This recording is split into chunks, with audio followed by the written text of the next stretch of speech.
Hi, welcome to part one of Magid's Games as a Relationship series. My name is Matt Bertz, and today I'm joined by Mike Salmon. And we're examining one of the topics that we introduced in the last video today, and that is community.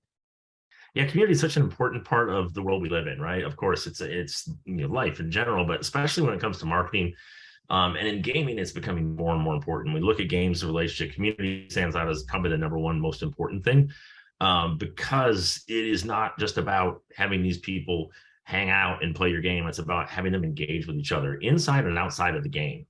Yeah, and one of the things that we decided to look at in this study in particular is the reasons why people migrate. And we looked at three different groups for this study. One of them was the story-based players. We all know them. That's the Red Dead Redemption, Mass Effect audience, right? They prefer a kind of solitary experience.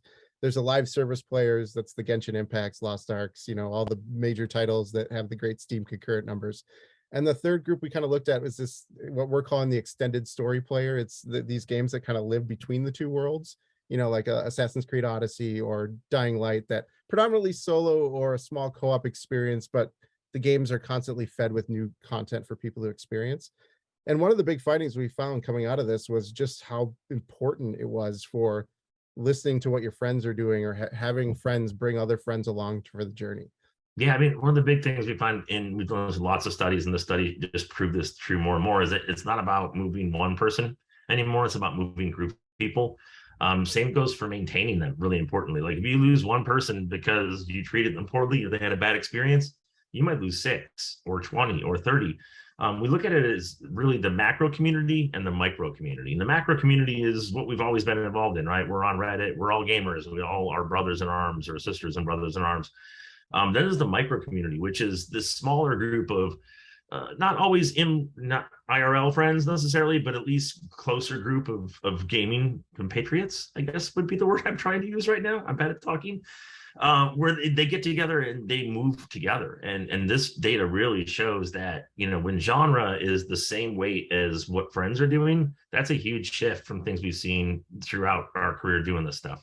Yeah, and I think that's why we're seeing such genre disruptors appear on the market. Games like Among Us and Fall Guys, where these are not traditional genres that have had high, engagement rate. They were these new experiences that friends brought other friends to.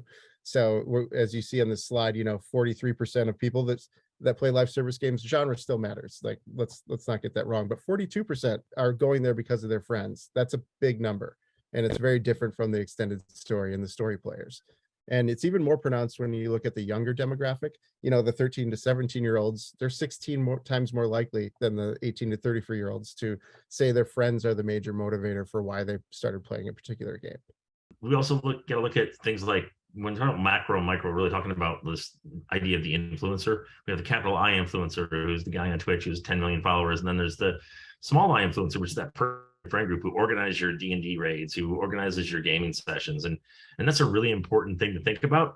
Community also has its, barbed edges, right? And there's toxicity in community. And when you're talking about a relationship, toxicity, like any relationship, is an issue. And so we dug into that quite a lot. And we're going to talk about that next week. We've got Kirsten Madsen joining us, and she did a lot of our qualitative groups and discussions, some really powerful, interesting stuff to learn about how players want to be treated. And, recently, how developers want to be treated by their players as well is just as important. So thanks again, and we'll see you next time.